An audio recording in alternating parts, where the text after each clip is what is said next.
Emily, you left your bag over here. Oh yeah. Actually. See, look what would have happened if you rushed. Forgot about this. Your hair looks different today. What? Your hair looks different. I curled it a lot today. Well, because it's naturally curly and I just straighten it every day. Oh. But, yeah. Bye.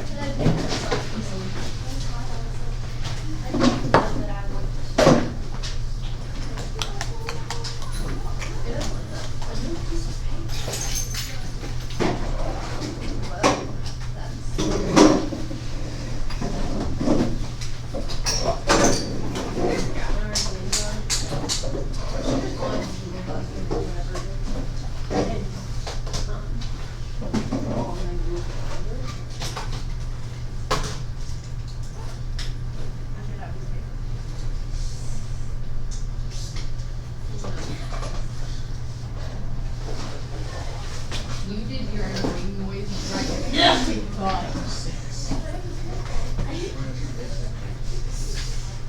some reason, I don't like the noise so much. It's like very normal, but it's so loud. It's definitely part of it. I just do it all the time.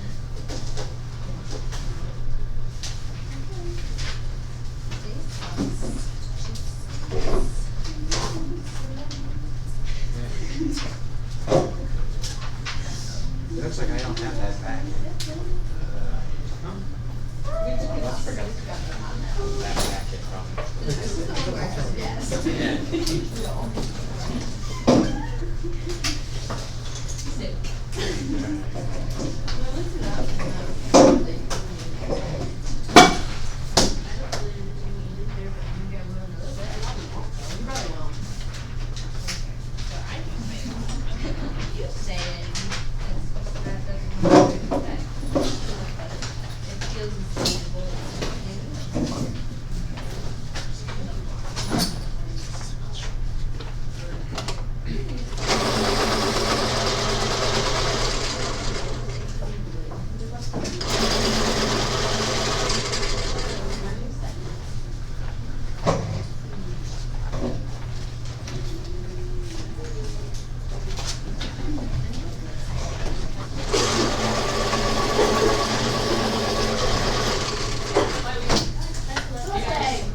I don't like you stuff.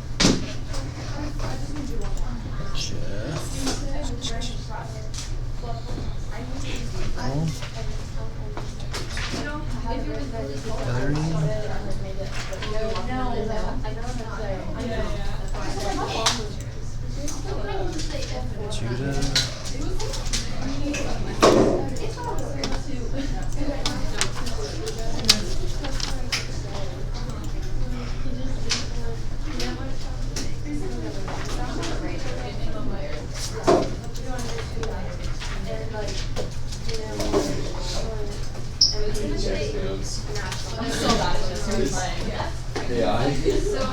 Got any chippy? Apparently, like, a cat that's, like, right where you like, is, like, absolutely everywhere. Whole thing was Oh, I'm playing with it. balanced budget. So I was like, What's the story? and also, the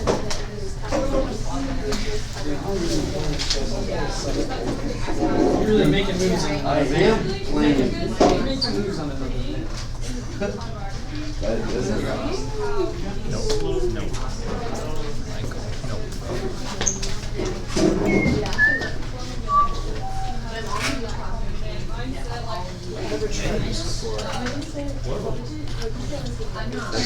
Backwards, that's how you're supposed to do it. Okay, I need y'all to get out the slope field worksheet I gave you a week ago, and you need a blank piece of paper today.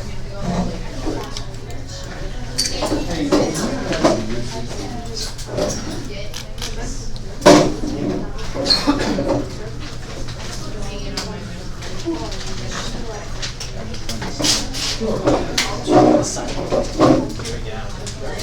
here. He's here.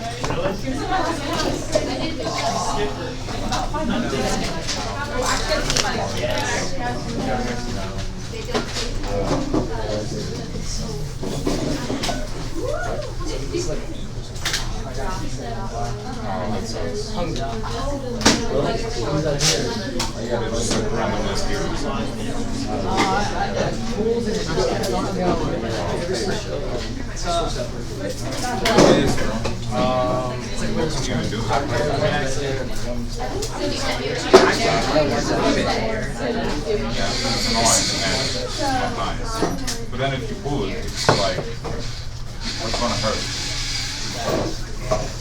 Okay, so I switched the order of these things. We didn't quite get to the slope fields last time after the test, which was okay. But that's why our numbering's a little bit different. But 92 that you guys picked up on the way in today, you will need a new piece of paper for that. You might be able to get by with just using the back for today because we're only going to do some of that. But then you will also need to find that handout that I gave to you this time last week. If somehow you don't have it, or if you weren't here that day, I did put the extras on the front table. So, okay, so when we started this semester after winter break, I mentioned of our units, our 4 units that we have this semester, that this would be the easiest one, and that is still true for most people, I think. It really comes down to 3 new topics. One of them is going to be slope fields, which we're going to knock all that out today. That's probably the easiest thing we do all year. One of them has to do with exponential growth and decay questions, and that will take most of the full class period that we will do on Thursday. We'll do some of it on Thursday. And then the third thing does take some practice, and it's called separation of variables. And it's not that it's easy, but those are really the only 3 topics. And so we're going to introduce you to one of them today and have you pretty much master the other one. So for 92,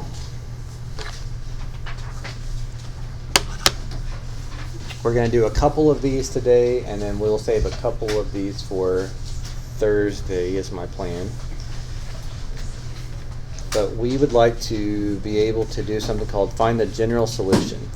Now when it talks about general solution, that means we're going to put a plus C in our answer somewhere, and we don't have more information to solve for it.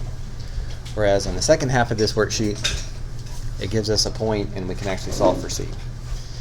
Now, you've actually had 2 or 3 book questions where it said solve the differential equation, and I just kind of told you what to do there in the moment, but now we're going to get a little bit more specific.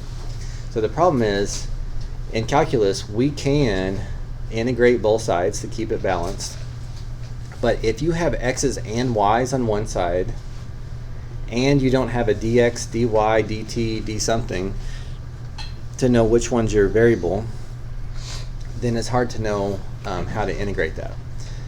So separation of variables, based on its name, tells us how to start this off. We want to separate these into x's and y's. So I am going to multiply both sides by y squared and multiply both sides by dx.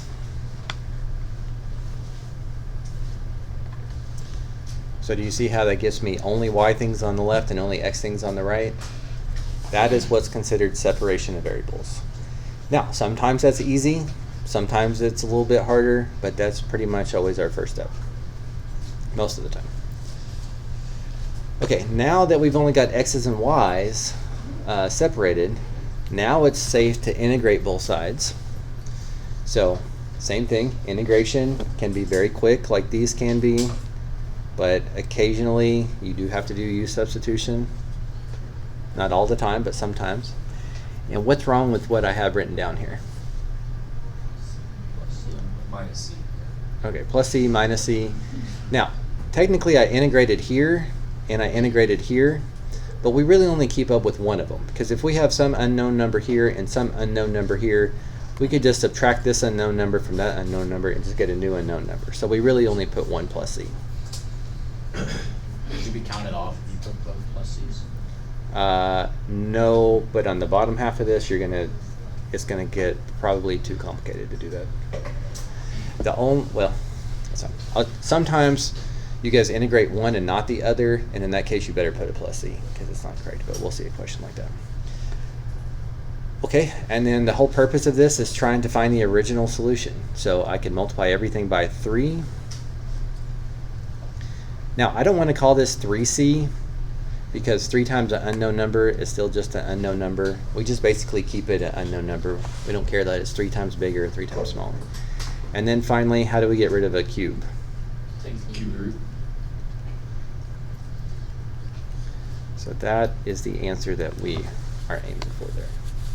So I'm not really showing you much new calculus per se here, but Is it in here? Who? Your hands?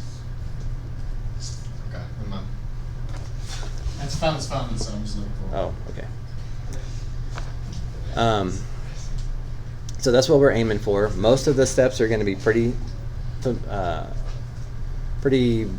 systematic. It's going to be pretty much the same steps. Separate the variables, integrate both sides, don't forget plus C, solve for Y. But sometimes the separating of variables is harder. Sometimes the integration can be harder if it's U substitution.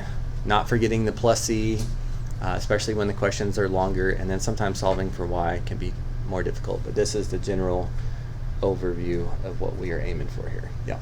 Could that be simplified? Could this be simplified Yes. by like doing the cube root of this and then the cube root of that? Right. You can't do that with terms because of this plus sign. Even though it's a number, it's still going to be some number even after the cube root, right? Correct. So like up here on the board, this came up in pre-calculus the other day. It's just square roots, but what's the square root of 9 plus 16? 3 plus 4 is 7.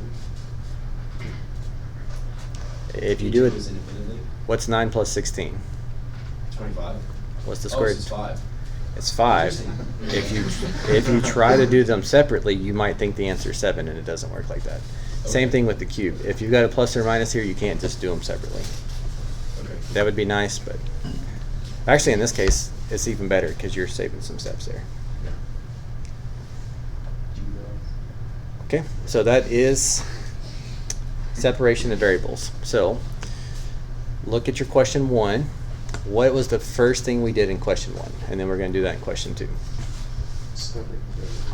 Okay, so I'm going to multiply both sides by 2y cubed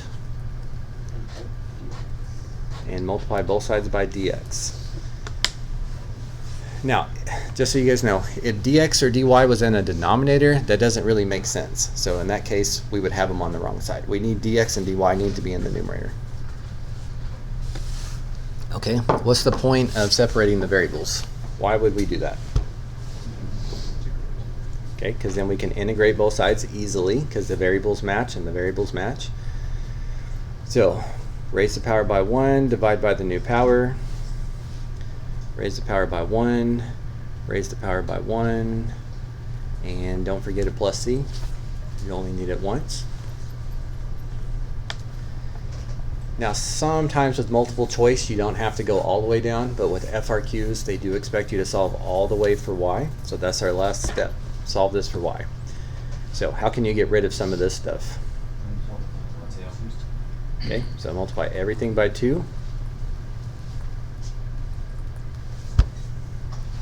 And finally, Quad root. 4th root.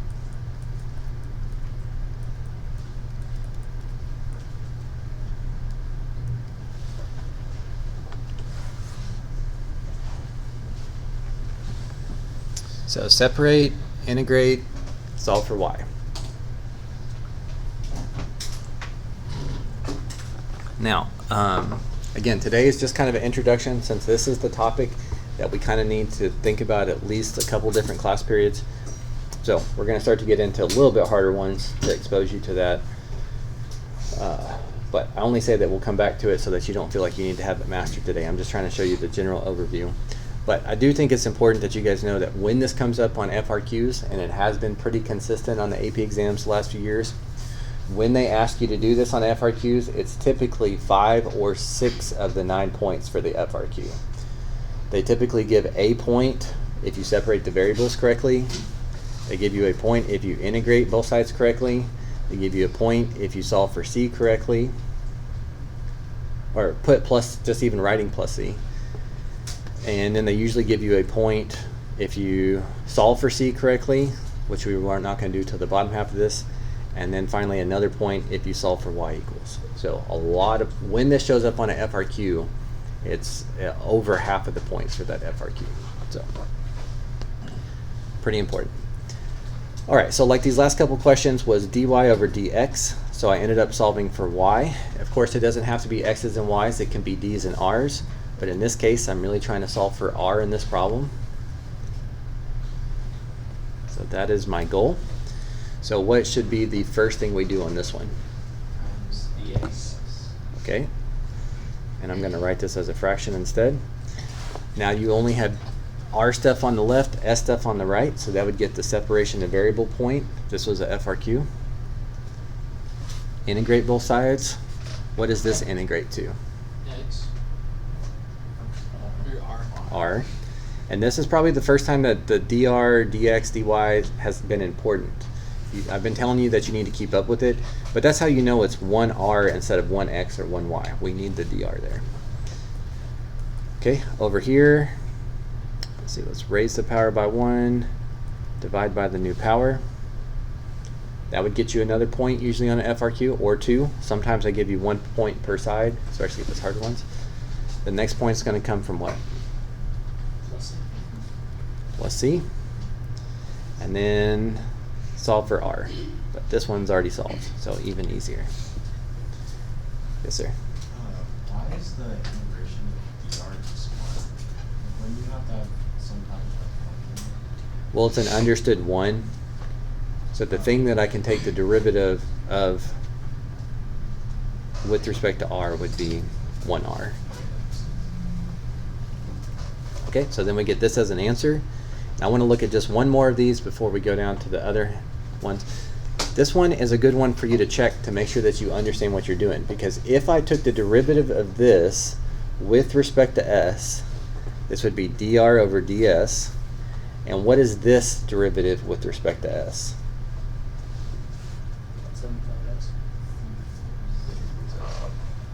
And then the derivative of this would be, do you see how that's what we started with? We're just trying to figure out what that original function was that would have that as a derivative. So, still the same old integrating, but just questions that may not be set up and ready to go.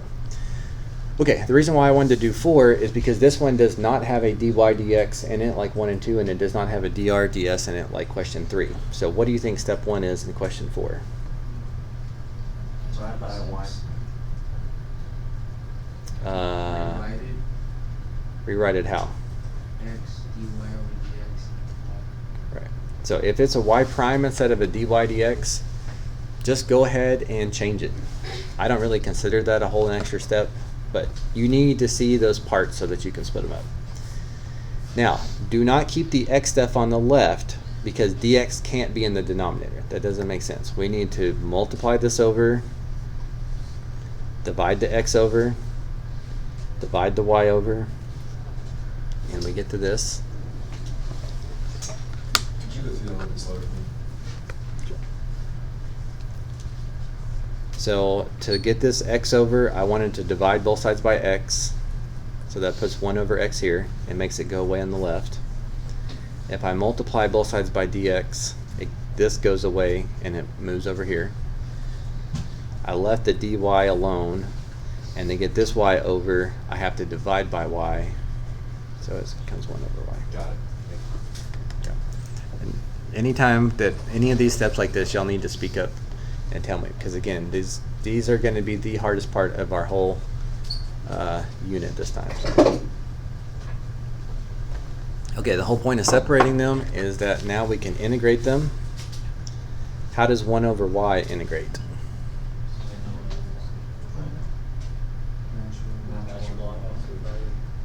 Okay, this would be the exact same thing except x.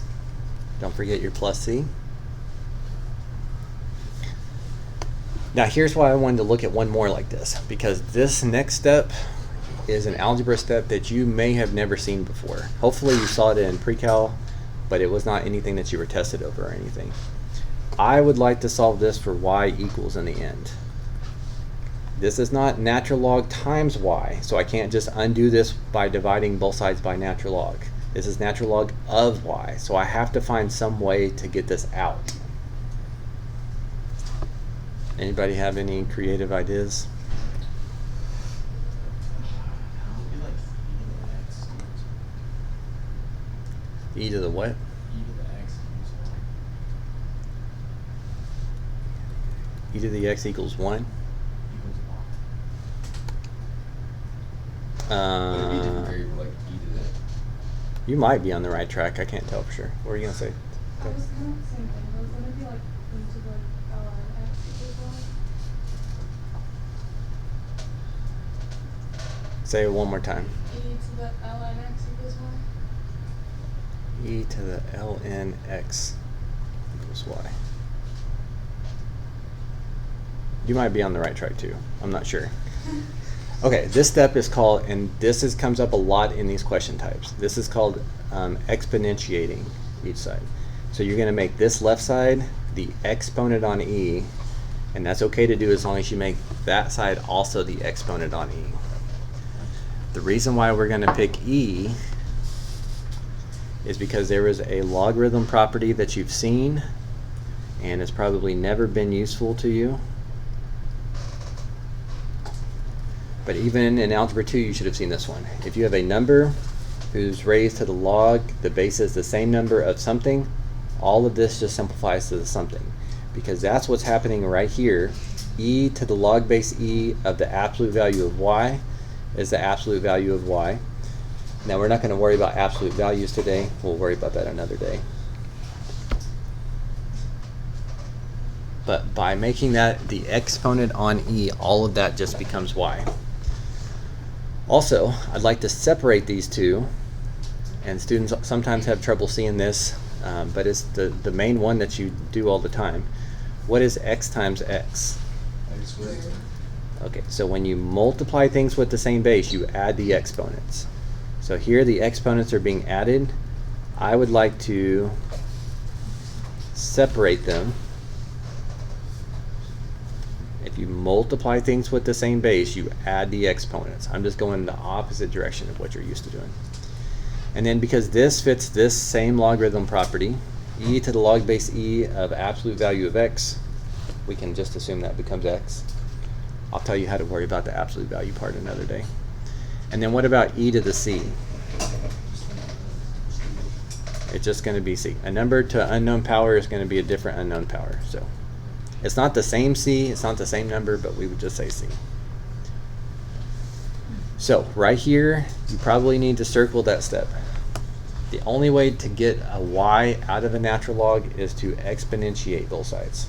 And again, if you saw that in pre-cal, it was just in passing, it was not anything you were tested over. So, but we will need it a lot on these question types. Yes? Why do you multiply instead of add? Right here?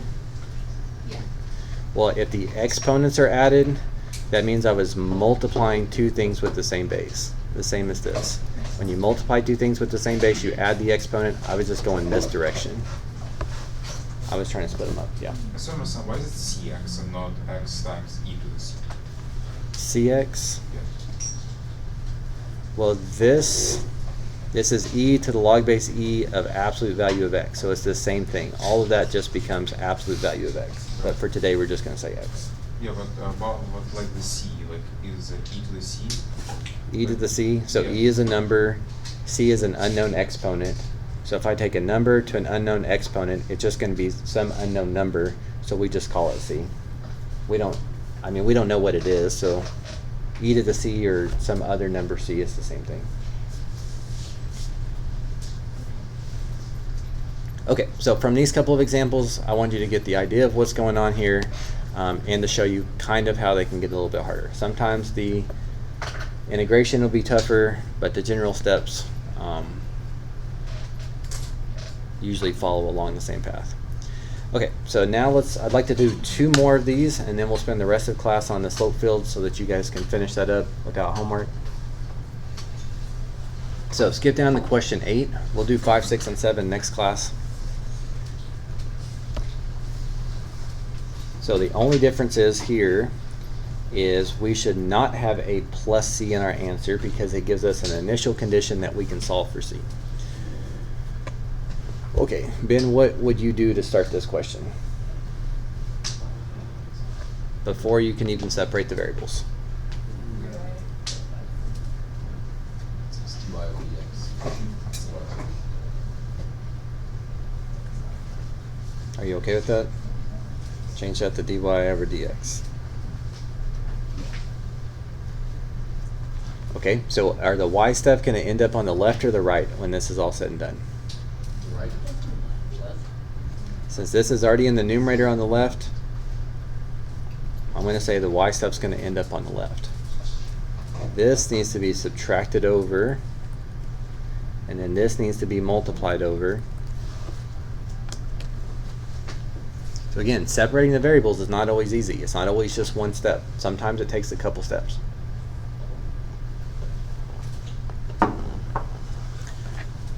And then we do all of that so that these two integrate nicely.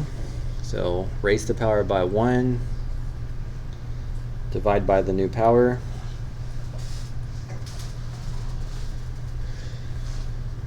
I think this is going to come up on the next question, but I want to make sure I emphasize it. What is wrong with what I wrote down here? I decided to integrate this one, and then I'll do this one later. Why is this not okay? Well, the fact that I'm saying integrating, and I'm going to, that part's okay.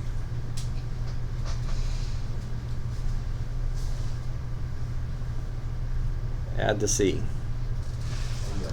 If you only integrate one side, you better put a plus C there because it's not true otherwise. You don't have to put a plus C here and a plus C here, but if for some reason you only integrate one piece of it, which I think I'm going to do in the next question, and then come back and do the other piece, you better put a plus C there temporarily. It's not really correct. Okay, so let's raise the power by 1, divide by the new power, raise the power by 1, divide by the new power. I only need one plus C. Yeah, David, sorry. So like when you multiply the dx over, Uh-huh. it's not just come out to 0 because it's 0 times dx. Well, I subtract this over first, so that gave me negative. Yeah, I get that. Yeah. When you say multiply this over, when we move this over, what we're really doing is multiplying both sides by dx. And so if you did that way up here, sure, you could multiply this by dx and those cancel. You could multiply this by dx and this basically says 0. But you'd also have to multiply this by dx. So it doesn't really get lost if you did it in that order. Okay, so here's what's different in this question. Now we see a plus C, but in the problem it said there's an initial condition. When x is 0, y is 3. That gives us more information. Unfortunately, it makes the question a little bit longer, but we can actually solve for C. And you need to listen carefully to this part, because this is going to confuse you if you're not consistent with this. You can either plug this stuff in, plug x and y in right here, solve for C, and if you do that, you're going to put C right back here in this equation. If you want to simplify some of this first, you can, and that's what I'm going to do. Like, I'm going to multiply everything by 3 because it makes it look a little bit nicer. But these are not the same C. So if I solve for C, if I plug this in here, figure out C is some number, but then I plug it in up here, these are not the same thing. This one is 3 times, this C is 3 times smaller than that one. So you have to be consistent. Wherever you plug it in and start solving is where you need to plug it back in. So let's plug in 0 for x. That's very easy to work with. Plug in 3 for y. This would be the square root of 27, which would be 3 square roots of 3. And again, it doesn't matter if you want to simplify it a little bit. But as soon as you plug this in, whatever step you plug it into is where C needs to be plugged it back into. If I plug it in up here, it is not correct. If I plug it in here, it's fine because that's where I started plugging in 0 and 3.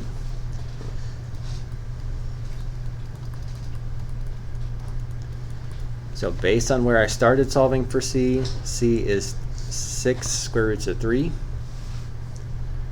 And then we could divide everything by 2.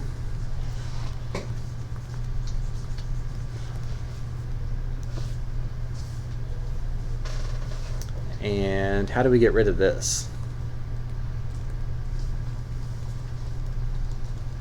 How do I get rid of this over 2? What does that even mean? Okay, how do I get rid of a square root? Okay, so I'm going to square both sides. That gets rid of this. And this means cubed. How do you get rid of a cube? Which is the same thing as multiplying by a third. So that would be what we wanted. Yeah. So I guess I'm a little bit confused on how like the changes of plus C. So you said that once you multiply the, simplify it from 2/3 to 2 by multiplying it by 3, your value would be 3 times as big. Right. Your C would be. So is there a point where you make that 3 times as big, or? No, it doesn't matter. All that matters is whatever function, whatever equation you plug it into and you solve for C, you need to make sure you plug it back into that step. If I had plugged this into this step, which is not where I started plugging those X and Y numbers in, that's a different C. It's a different number. So if I plugged 6 square roots of 3 in here, that would be incorrect. Since I plugged it in here because that's where I plugged this in, that would be correct. And then you just stuck with that same equation the whole time. Yes. Yeah, what you got, Taya? I think it's supposed to be 3 square roots of 3 because you divided by 2. Yeah. Yeah, thank you.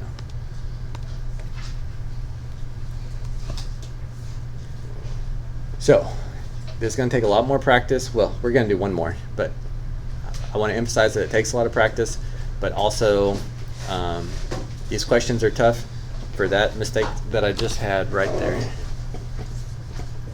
The more steps that you have, the easier it is to make a careless arithmetic mistake like I did. I didn't mean to do that either.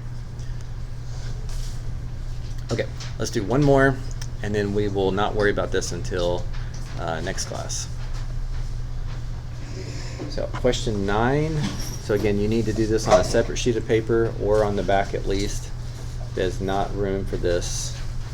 And the fact that the hardest thing about this, once you get some practice, is not making careless mistakes. If you're scrunching your work in and making it hard to read, then you're going to make more careless mistakes. And if you're not getting the right answer and your work is not where I can read it because you wrote it too small, I'm not going to be able to help you. Okay, so we've seen 3 or 4 questions now where if there's not a dy dx, let's go ahead and switch y prime into that.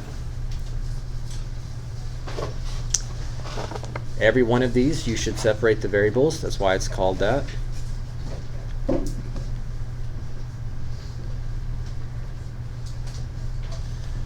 So maybe add this over.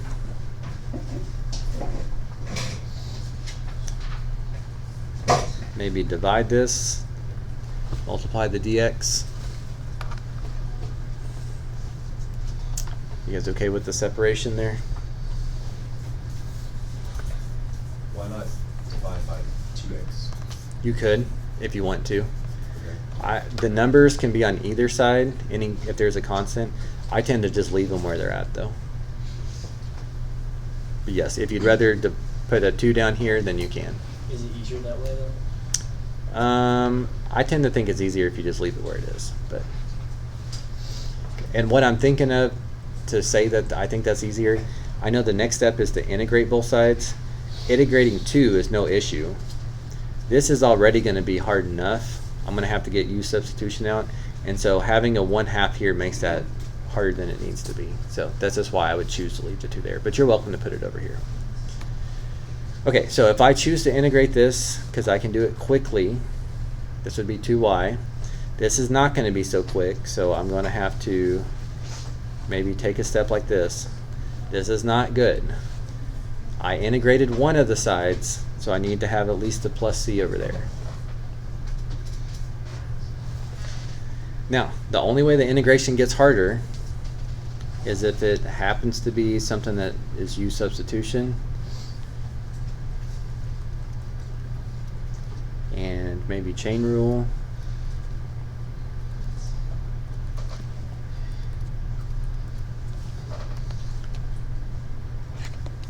So of course this is not going to come up in every question, but we've got to be able to do it when it's needed.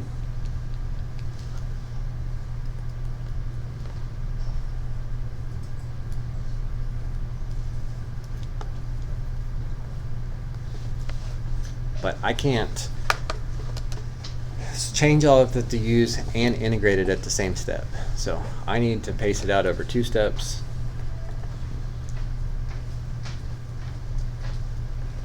I'm going to move the plus c over. I really just prefer for it to be on the right. No need to call this u. We know what u is. Now, as a general rule of thumb, I would say that 9 times out of 10, the best approach that you can have is as soon as you see a plus c, worry about the initial condition. Even though the last question I did one more step before I started plugging this in, if you're ever unsure, just solve for c right away. So if I plug this in, we get 4 equals, we plug in 1, 1 squared is 1. What's the natural log of 1? 0. So c is pretty easy to solve for. Since I plug this in at this step, when I solve for c, it needs to go back into that step.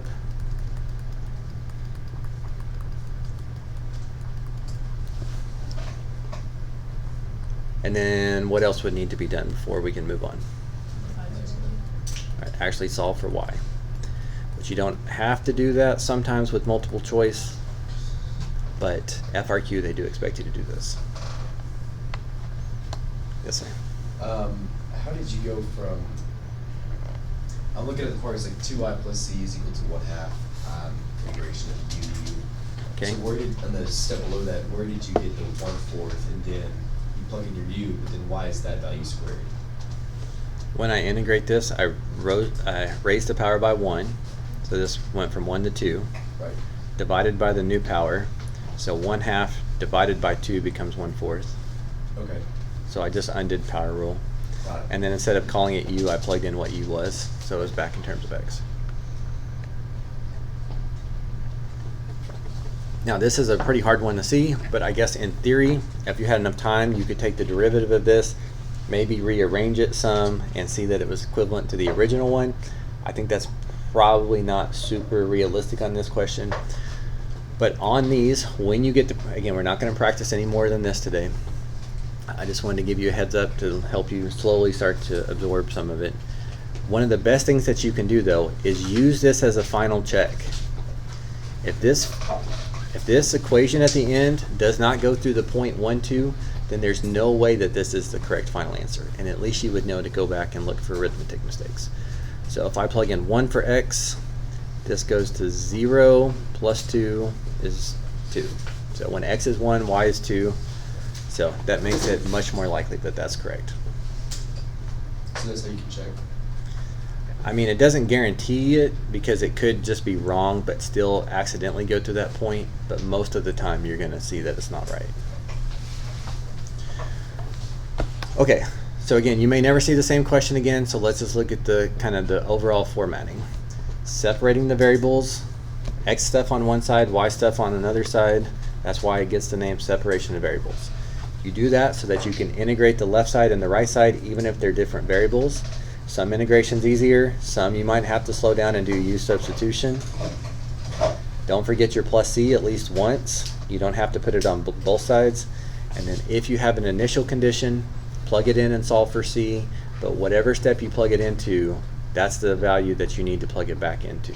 So if you tried to simplify this to y equals a little bit more, that's fine. But then if you plug it into that, your C value is different, so it needs to be plugged into where you started. And then finally, solve for y. But we're going to look at this multiple times, so don't worry about it today. Just have a general idea of what's going on. Any final thoughts on that before?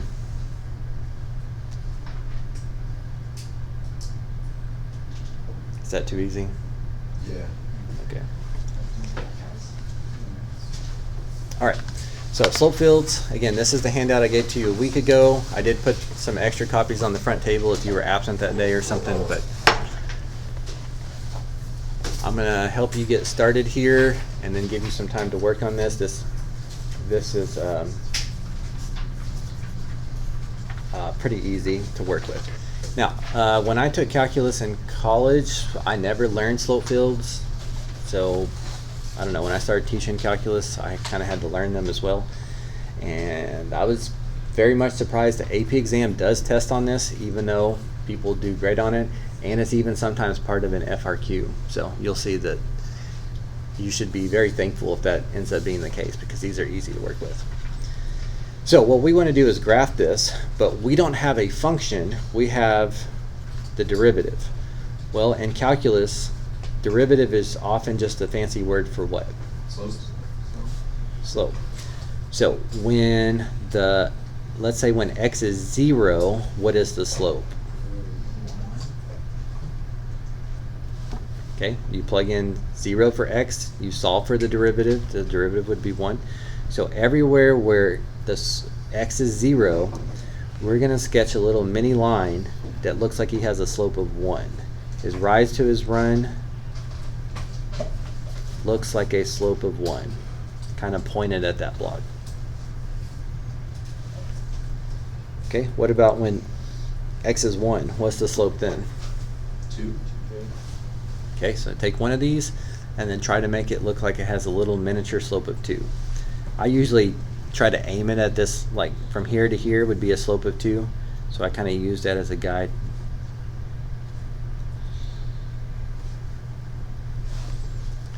And everywhere x is 1, the slope is 2. So you get to do that whole column at once.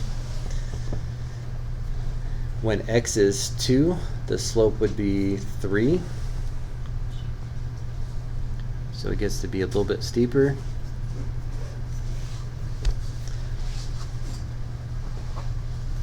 When x is 3, the slope would be 4, so even steeper. It's not like super scientific here, where I would say, like, you know, you're just a tiny bit off, but all of these should be the same. Also, it shouldn't be negative, it shouldn't be going down, it shouldn't be anywhere near 1. But the difference between a slope of 3 and 4 are going to be kind of hard to see. Okay, let's go the other direction. When x is negative 1, what is the slope? 0. So everywhere x is negative 1, the slope is 0. Knock out the whole column at once. Let's see, when the x is negative 2, Negative 1. mark all those. When x is negative 3, we get negative 2. So make all those look like they have a negative 2 slope. So really what we're doing here is this is kind of a visual to the general solution. If I don't have a specific point that this goes through, and it could just be going through any given point, this kind of shows the direction. So let's say hypothetically it went through this point.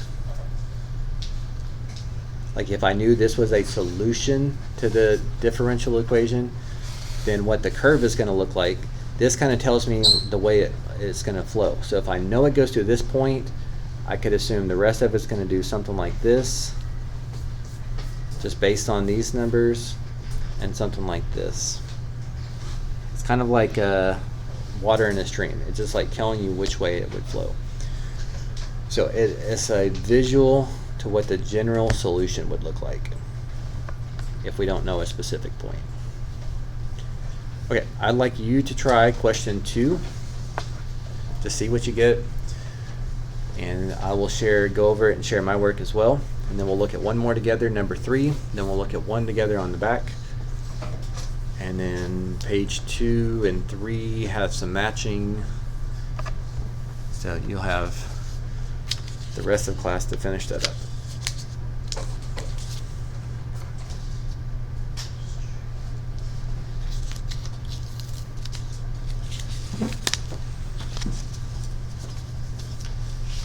And for those of you that like doing a lot of stuff on your calculator, I do know that there's a way to graph slope fields in your calculator. I don't know how to do it. But if you're super interested in that kind of stuff, you could look it up with a Google search and find out how to.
Okay, so for number 2, you should have ended up with something like this. There's really only 5 different values that you needed to try. When y was 0, the slope was 0, so that gave you an entire row. When y is 1, the slope was 2. When y is 2, the slope of that would be 4. And then go in the other direction. Y is -1, the slope was -2, and when y was -2, the slope was -4.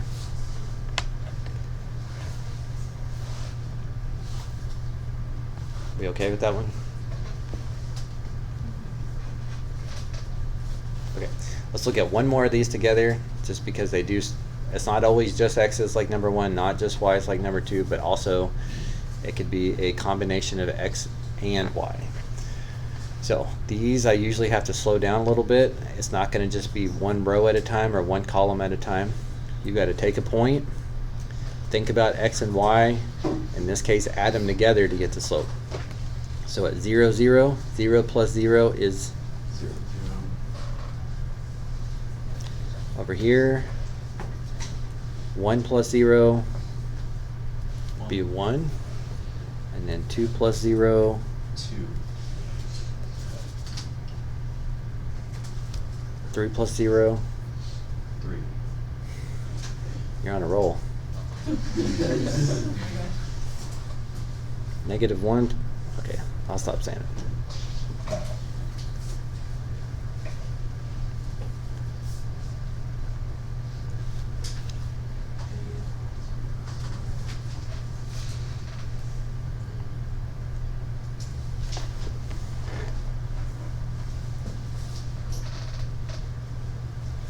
Okay, what about at this point? 0. Yeah. Negative 1 plus 1 would be 0. What about at this point? 1 and minus 1, 2 and minus 2. You see this pattern here? So this doesn't come up in every question, didn't come up in our last couple of questions, but there is going to be this pattern as we kind of go along here. We said 1 plus 0 was 1. Well, 2 minus 1 is 1. 3 minus 2 is 1.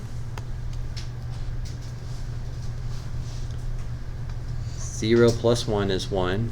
Negative 1 plus 2 is 1. All of those are really the same also. This one had a slope of 2 because it was 2 plus 0. Well, 3 minus 1 would be 2. 1 plus 1 would be 2. 0 plus 2 would be 2. So all of those end up being the same as well. I'm pointing that out to you so that when you do these questions on your own, if you notice this kind of pattern, that's usually a good sign. This was 3 because it was 3 plus 0. This is 2 plus 1, so it would also be 3. This is 1 plus 2, so it would also be 3. So that's why all of those are the same. This was negative 1, but negative 2 plus 1 would be negative 1. 0 minus 1 would be negative 1. 1 minus 2 would be negative 1. Negative 3 plus 2 would be negative 1. All of those are the same. So you could probably guess these should probably be the same, right? But you should go ahead and do the arithmetic just to be safe. Negative 3 plus 1 would be negative 2. Negative 1 minus 1 would be negative 2. 0 minus 2 would be negative 2. All those are the same. This was negative 3. Negative 2 minus 1 is also negative 3. Negative 1 minus 2 would also be minus 3.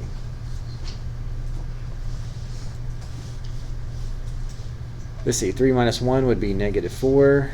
Negative 2 minus 2 would be minus 4. Negative 3 minus 2 would be negative 5. So it starts to get pretty steep.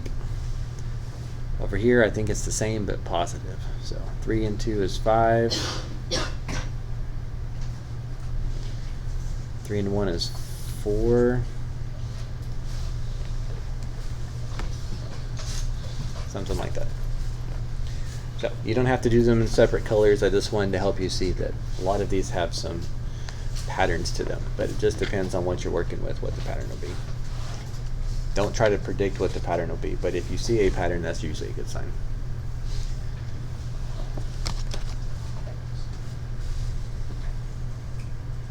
Okay, I'm going to move on to the back page unless y'all need to ask something about number 3. Main thing is just be careful with the arithmetic there.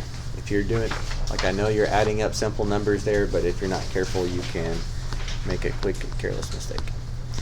So when that shows up on FRQs, usually they just have you do like a small one, like 3 points or 9 points. They don't usually have you do like 30-point slope fields, but sometimes that will be an FRQ. But then also skip down to question 20 because this is the other thing that they can ask you to do with slope fields. They have already sketched this one for us, x plus y. So this is actually what we did in question 3, by the way. That was our answer to question 3. That's what we just did. Yeah. Is that what our answer looks like? Okay. Okay, so again, this is a visual to the general solution. But if you're told a specific point, we can sketch the solution curve through that point. So the one that goes through 0, 1 has to go through that point. But then we need to sketch the rest of the curve. So we kind of have to take this guidance in what the slope field is telling us. So if I look at the direction that the slopes are as I move to the right, this guy looks like he's probably going to go up like this. And as I move left, it looks like it might be flat for a second. And then it goes up like that. So if you think of it as, again, like just like water in a stream, and that's the way the water's moving, that's what you could expect from that point, it might have done something like this. If this And left, does it go down or up? over here, Yeah. well, I wouldn't say this one ever crosses this line. The closer it gets to Okay. this, it just shoots up. But if the solution point was negative 3, 0, we know it hits this point. And so to the right, what do you think it's going to do? Go down. It looks like it's heading down pretty quickly. And to the left, Up to the left. right, and it's also kind of approaching this slant asymptote looking thing. So sketching a slope field or doing questions like this are usually what you see as FRQs, or it's part of an FRQ, I would say.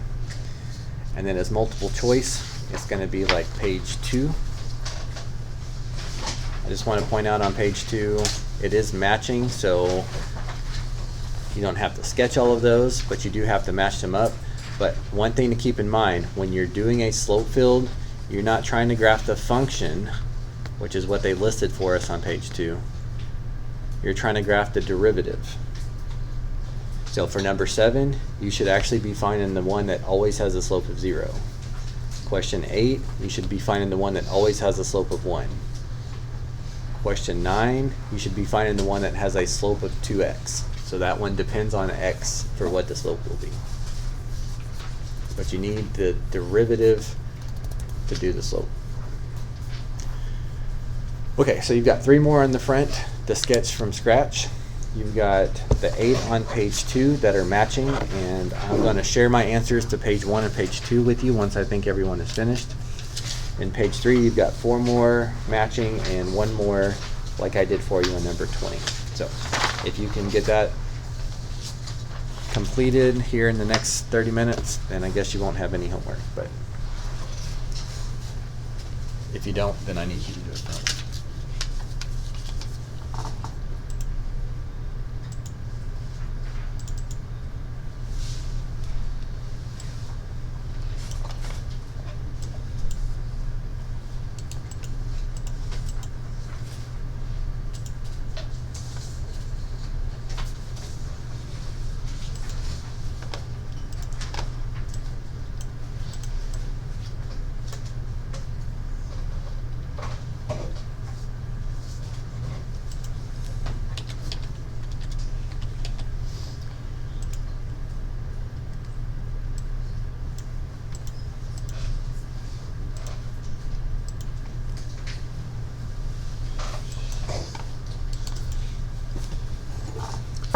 Now, the thing that we started class with, the separation of variables, again, we'll practice that many more times before your next test. But slope fields, this is pretty much one and done.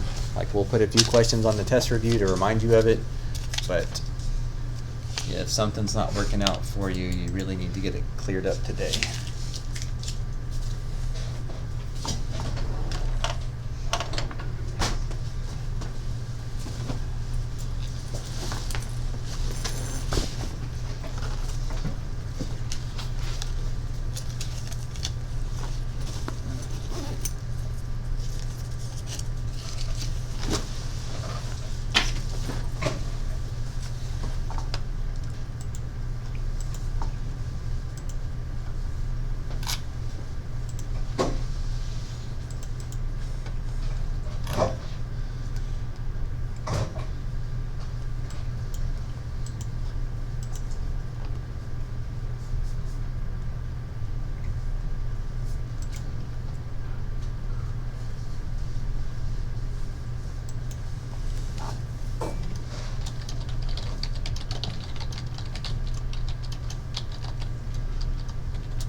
when you think you've finished with number 4, you can check it with mine on the board.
Number 6 is my favorite.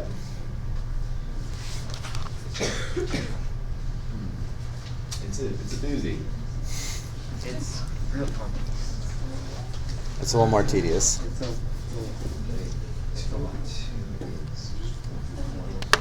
Okay, I moved the screen to number 5, so once you finish with 5, just do a quick scan, make sure that we look like we're about the same. One.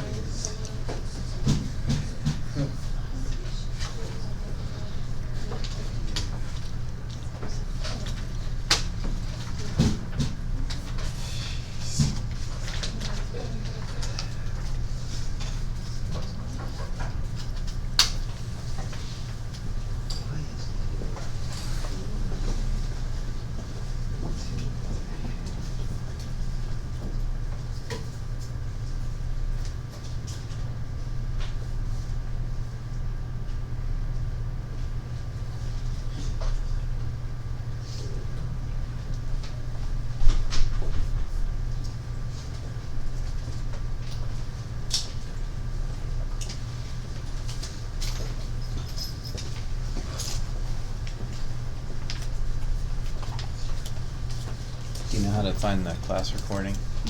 You know how to find the class recording to Yeah. get what you missed? Okay.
Good.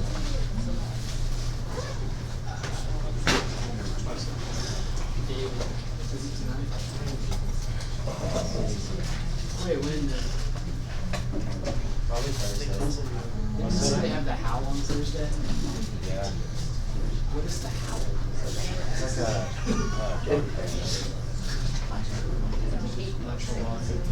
I'm still gonna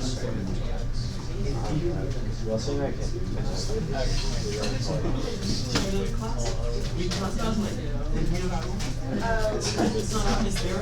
I got it.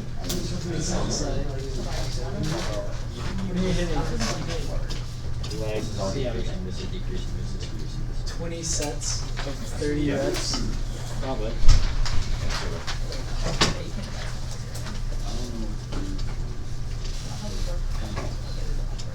Oh, where are the derivatives? So you do derivatives of all these? Yeah, when you're graphing the slope field, you're graphing the derivative. You gotta find the derivative first. Which is always like our message to No, I'm saying, like right here, the derivative of 1 is 0. Okay, so whereas graph has, the slope is always 0. Okay, the derivative of this is, so the graph that always has a slope of 1 is, okay, what's the derivative of that? Okay, so it depends on what x is then. Okay, so over here, what's the derivative of sine? Okay, so plug in a couple of, plug in enough to narrow it down to one choice. And if you cross off the ones you've already used, then you're gonna have to look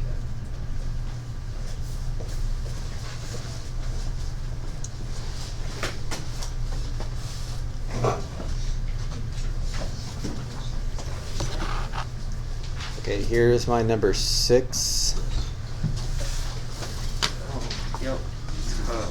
Mr. Thompson, I will not be here on Thursday or Friday, so is there any handouts I can go ahead and get, or should I just watch the videos? Oh, this is a B week. Well, one handout will be that we'll spend more time on this. I don't have anything else printed out yet, so you'll have to get it off the website. That's great. So this is. One thing you may notice about my number 6 is I did a lot of simple arithmetic out to the side. When you're plugging in that many x's and y's, it's easy to make careless arithmetic mistakes. I also tried to color it a little bit so you could see some of the patterns.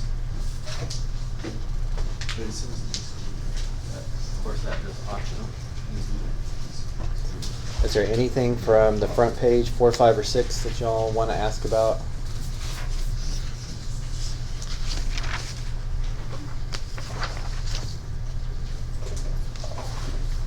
Okay, I'll give you about 10 more minutes then, and then I'll share the answers with page 2 to make sure those are okay.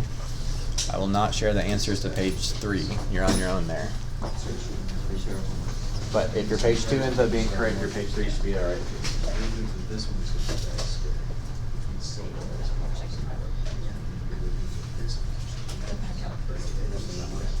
Yeah, that's exactly right. Okay. Okay. We already got this one, so So that is just C. Yeah, I see. and then you cross them out. So that would make it harder one. On the matching question, each graph only goes to one equation, so if you check out the easier ones first, it'll be easier to figure out the harder ones. You also said tennis. So this was going to circle. When till the base to expire, Hey. then I get it. Okay, so now we can cross. So, Mass testing, so I'm taking the expired. dude, they're easy. Cosine is C is 12. Which one equals 0? Cosine is 12. Which one equals 0? Is the, yeah, the Would you guys want to stay home? Yeah. I saw that post on who's Just wait to check rate too.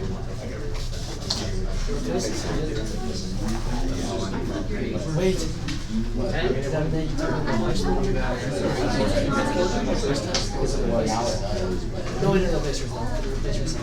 No, pictures. Oh, sorry. Oh, when did I use our I know, but it replaces it. What is No, it's just all one. that's like coast. Oh, right. I see. Right. It's like my favorite. You're right. Okay. Just confusing. It's weird that it I came up with this message in the last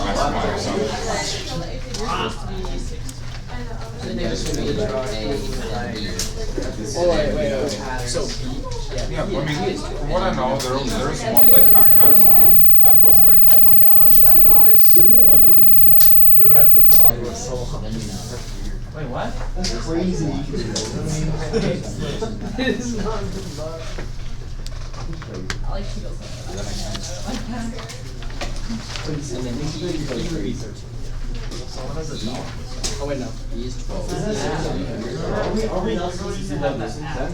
Yep. Well, like, it's only like. I mean, that's like facts. The thing is, there's like apps where you can like make a sound and then you can raise Oh, wait, it and so see that. cosine So there's the Eventually gets 9 over the in 7th and 8th grade, people would kids would terrorize the whoever's doing the oh that was you? No, it's like an actual. It doesn't matter. I have old ear, so I can't hear it. Sine. Well, kids would do that in the cafeteria, and the teachers would track grades for I'm terrorizing each other. exactly. Like, you'd get on the teachers' nerves, and the teachers would like walk around the cafeteria trying to figure out who's My ears are too old. Or is it? yeah. I think so. Just annoy y'all, but I don't know. That's my. The class is getting too loud. Yeah, that's why I got it. But I went there and he made sure that he was on. Wait, no, 14 is A. Dude, I remember that. Did I ever give you the plan? You and I never did. I don't think most people can hear it though. I think the one I picked out is too high pitched. What? 80 or making the bet? I remember making that bet. Yeah. We'll see. If everybody gets loud again, I'll try it again and see if it That was before I knew it. See, I have like a little bell, but I never use it. You know, like a little. Oh, that's such like a gaslight. Like you could actually like, I don't hear anything. Like, Yeah, what are you talking exactly.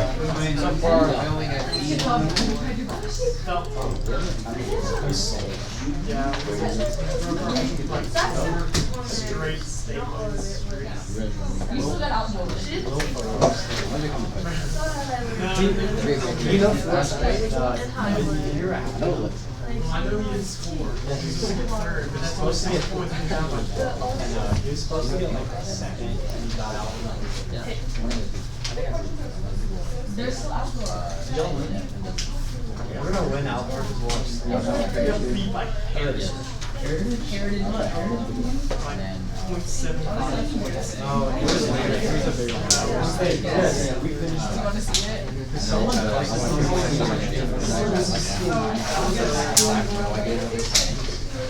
So I can only go on 5 days. How quick do they do it?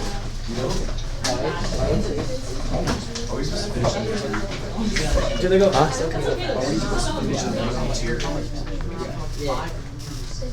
No. No, you can. And there's no.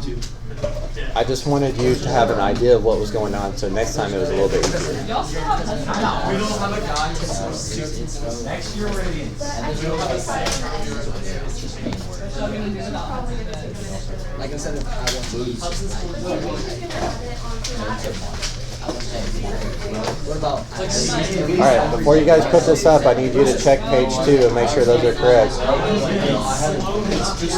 What if we say? What if we say?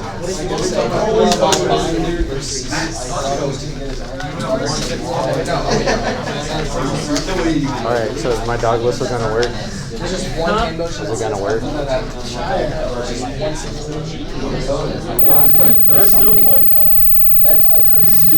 Turn that off.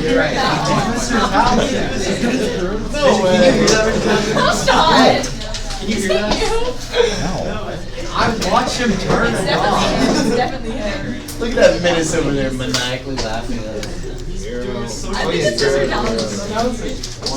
Turn on each other. I don't like this. He's giving the dog whistle.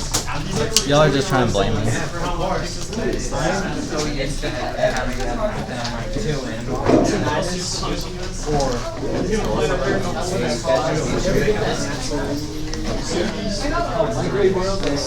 Every now and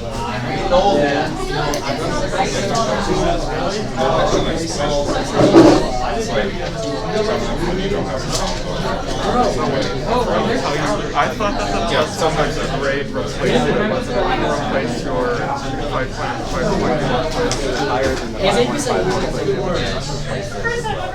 Yeah, mine was higher, but So then what happened? I may have just overlooked it. But you really don't have to use it. You don't have to use it. That's crazy. This is my I missed that, but I just fixed it. Okay, thank you. I just overlooked it. Thanks for letting me know. Mr. Townsend, did you say you're doing grade replacements for the last test? The last test could replace your 5154. Okay, I think my grade was higher. Okay.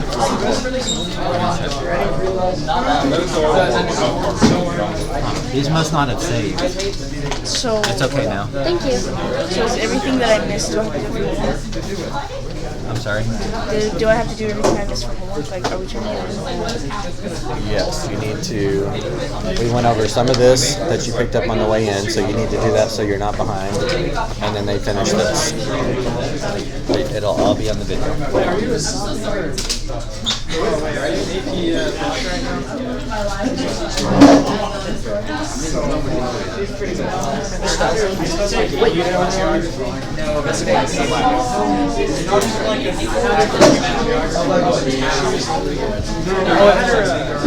Are we done after spring break? Because after spring break, just We aim for that, but usually there's like a week or two that we're trying to finish up the last unit. that's one thing I love about taking AP is you kind of get 2 months off. You get studied, not off, but you study in April and then you take the exam in May, and it's just more chill. A semester final.